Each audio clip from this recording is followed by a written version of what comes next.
नमस्ते दर्शकों, स्वागत है आप सभी का भूमि के राम चैनल में। आज की हमारी कथा है माता सीता के जन्म से जुड़ी हुई। रामायण में माता सीता और प्रभु श्री राम को विशेष रूप से पूजा जाता है। श्री राम जी के जन्म के बारे में तो सभी जानते हैं, लेकिन माता सीता का जन्म एक रहस्य है।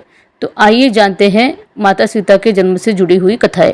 माता सीता प्रभु श्री राम की अर्धांगिनी और महाराज जनक की पुत्री हैं और उन्हें लक्ष्मी जी का अवतार भी माना जाता है।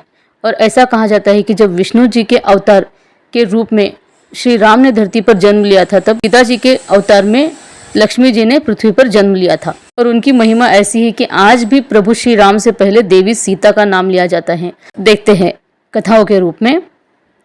तो पहली कथा के अनुसार माता सीता भगवान जनक को जमीन के नीचे मिली थी। महर्षि वाल्मीकि जी के रामायण के अनुसार राजा जनक के समय में एक बार मिथिला राज्य में अकाल पड़ गया था। ऋषियों ने राजा जनक से यज्ञ का आयोजन करने के लिए कहा, जिससे वर्षा हो और उनका कष्ट दूर हो। यज्ञ की समाप्ति के अवसर पर राजा जनक अपने हाथों में हल लेकर खेत जाते हैं। तभी उनके हल का नुकीला भाग, जिसे कि सीत कहते हैं, वह किसी कठोर चीज से टकराया और हल वहीं पर अटक गया। और जब उस स्थान पर खुदाई की गई, तब एक कलश निकला उसमें से, जिसमें एक सुंदर कन्या थी। राजा जनक ने उस कन्या को कलश से बाहर निकाला और उन्होंने कन्या को अपनी पुत्री के रूप में स्वीकार कर लिया। जनक की पत्नी उस समय निसंतान थी और इसीलिए बेटी को पाकर वह अत्यंत प्रसन्न हुई।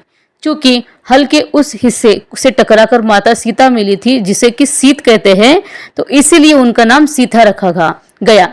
और वही जनक की पुत्री होने के कारण उनको जानकी भी कहते हैं।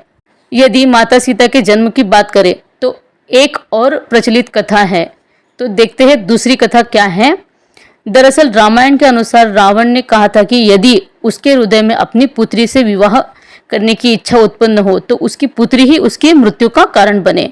और इसी बात को सही साबित करने के लिए एक बार गृत्समद नाम के ऋषि देवी लक्ष्मी को पुत्री रूप में पाने के लिए हर दिन मंत्रोच्चार करते थे और साथ ही कुश के अग्रभाग से एक कलश में दूध की बूंदें डालते थे। और एक दिन जब ऋषि आश्रम में मौजूद नहीं थे, तब रावण वहां आया और वहां मौजूद ऋषियों को मारकर उनका रक्त उस कलश में उसने भर लिया और इस कलश को रावण ने अपने महल में छिपा दिया। उस समय रावण की पत्नी मंदोदरी उस कलश को लेकर बहुत उत्सुक थी कि इसमें क्या है। और एक दिन जब रावण महल में नहीं था, तब मंदोदरी ने उस कलश को खोल कर देखा और मंदोदरी कलश को उठाकर उसमें रखा हुआ रक्त पी गई, जिससे वह गर्भवती हो गई।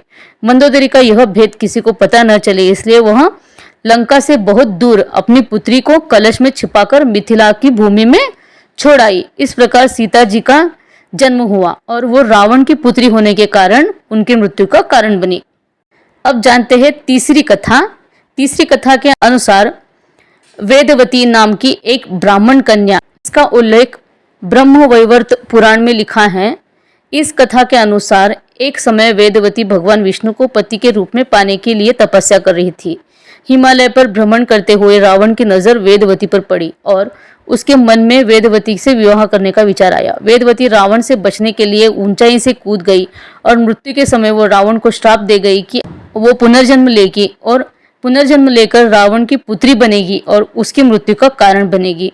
तो माता सीता जब जन्म हुआ, तब अपनी मृत्यु के भय से रावण ने उसे धरती पर एक कलश में रखकर गाड़ दिया। और माता सीता का जन्म वास्तव में ही एक रहस्य है और अनेक कथाएं उनके जन्म से जुड़ी हैं, लेकिन उन्हें श्री राम के साथ पूजा जाता है। तो ये थी कथाएं माता सीता के जन्म से जुड़ी हुई। अगर आपको ये वीडियो अच्छा लगा है तो चैनल को सब्सक्राइब करिए, लाइक और शेयर करिए। धन्यवाद।